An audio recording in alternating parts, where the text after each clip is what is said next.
Thank you for inserting that. Markeith, what team do you root for? America's team, Dallas Cowboys. So let me ask what everyone in the world is asking. How the hell did that happen? Like, how can you possibly be twins and you root for the two arch rivals in the NFL? Let's tell them the story. When we were younger, Little Giants was one of our favorite movies.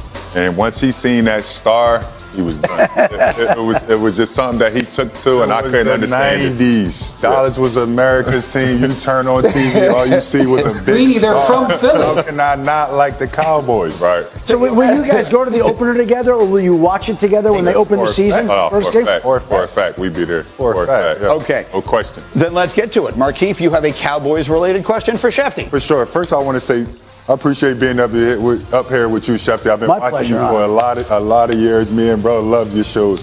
First off, my Dallas Cowboys, Micah Parsons, man. When are they going to extend my guy? I know he's going to get extended, but when is he going to get extended? If you look at the numbers, he's outperformed Myles Garrett. Myles Garrett set a record this offseason as the highest paid defensive player. Micah Parsons is going to beat it. It takes time to do a deal like that, but the expectation is they'll get it worked out. Mike is not going to go anywhere. They'll figure out a deal for him the way they figured out a deal for Dak. Hopefully, it'll become before opening day when we're not doing Sunday countdowns and the deal gets signed in the middle of the show. Hopefully, it'll get done sometime before training camp, right in the middle. But Micah Parsons, I think the feeling around the league is these two sides will figure it out, and Mike is not going anywhere. Pay that man. RC, how about it? I mean, Micah Parsons, foundational piece, Dallas. What are your thoughts?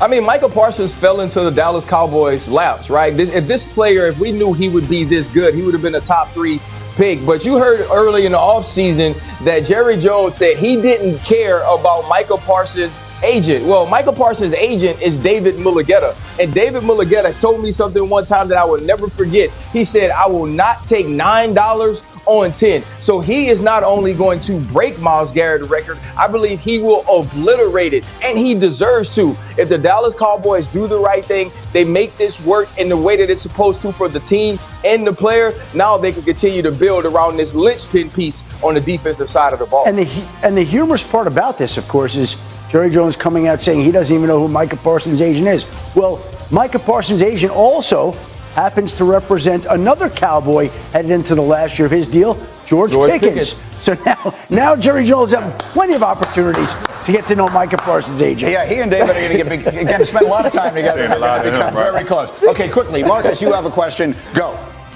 RC, I know what you're going to say, and I already know the answer, but I'm going to ask the question anyway, right? My Super Bowl champion, Philadelphia Eagles. Is it the Eagles or is it the field in the NFC? Come on, twin. You know it's always the field. This ain't Michael Jordan time anymore where you can just pick MJ. It's not hoops, right? One player or one team never has that sort of dominance, even when you're looking at the Kansas City Chiefs where you just pick them to win it every year. I love everything that Howie's doing with this team. Jalen seems to be stepping in to his leadership role in a magnificent way. But there are going to be teams like the Green Bay Packers, teams like the Detroit Lions, teams that come up and Washington Commanders, teams that try to do their best to dethrone the Philadelphia Eagles. Right now, they're the blueprint, but I got to take the field before I take the one team. Marcus is not I don't know how you said that. I can't believe you said that. Eagles get better or worse this offseason? Like, on balance, Super Bowl champions usually lose a lot of pieces. I think they're as good as they were, but I think when you look around at the rest of the teams in that conference, there's some good teams. Like Detroit's going to be hungry. There's some. Tampa Bay has been underrated. Dallas is going to be tough. Washington stuff. Jaden Daniels and say there's a lot of good teams in the NFC. Nobody wins back-to-back NFC East titles. Yes. It doesn't 21 years. Cowboys don't win at all. So. Cowboys won the NFC East. All right, Wendy will have a football question a little later as we continue Icebox as well. is not showing up. The Little Giants are not. No TAs today, to be exact. Give me something you're keeping your eye on this offseason right now. Give me something everyone should be paying attention to. The Cleveland Browns quarterback situation is really interesting right now, but the Cincinnati Bengals and their unresolved contract situation with Trey Hendrickson is such that this is a situation that's been going on for the better part of 2 off seasons. You have a player who led the NFL in sacks last year, Greeny, still has not been paid, still is not happy. Obviously, both sides want to work this out. And most teams have given away a lot of their salary cap space, so it's more difficult to make a trade. So it's almost as if Hendrickson and the Bengals are left to pick up the pieces and figure out how to resolve this when there's been no solution in sight and they have not been able to bridge their differences. We'll see if they can get that done here coming up in the coming days and weeks. Let me get RC into the conversation this morning as well. Ryan Clark is up with us early today. RC, what about this strategy? They paid their receivers. They have the one guy who did anything for them defensively last year, sort of hanging in the wind. How does this work out for Cincinnati? You know, it's really a crazy ordeal when you look at what's going on with their first-round draft pick, Shamar Stewart, as well. It seemed like the Cincinnati Bengals were getting out of that cheap Bengals sort of moniker, but they aren't. Trey Hendrickson has earned his money, and I'm not sure necessarily what they're haggling over, but this is a player that's a must-have for new defensive coordinator Al Golden if they want to move forward and compete with the tops of the AFC.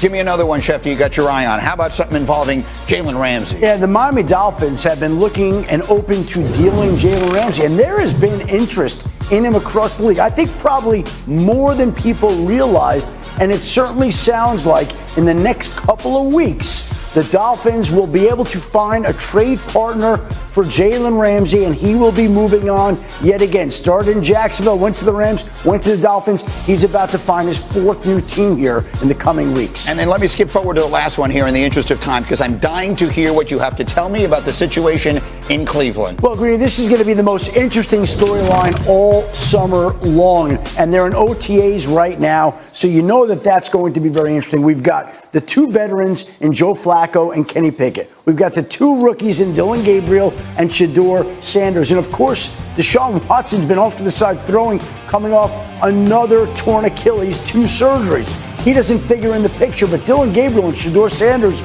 certainly do. And there's not enough room for all the quarterbacks they currently have in their room. It's hard to imagine that they'd move off of Dylan Gabriel or Shedeur Sanders. I think both players wind up making the roster. So then the question becomes, does Joe Flacco or Kenny Pickett wind up winning the starting job? And which one winds up staying in Cleveland? Probably room for one veteran. There's the room right now. It's a little crowded.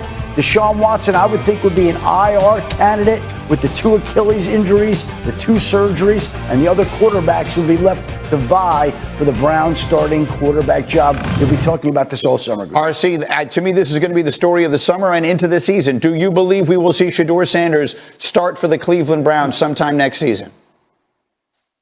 You know what? I believe he will start at some point next season. I believe Kenny Pickett will be the front runner. We have to remember he was the 20th overall pick of the Pittsburgh Steelers a few years ago. But everything you're hearing out of Cleveland is how impressive Shedeur Sanders is. This is a guy we talked about as a possible first rounder. And I think he's showing that talent there. And the Cleveland Browns are desperate for a franchise guy.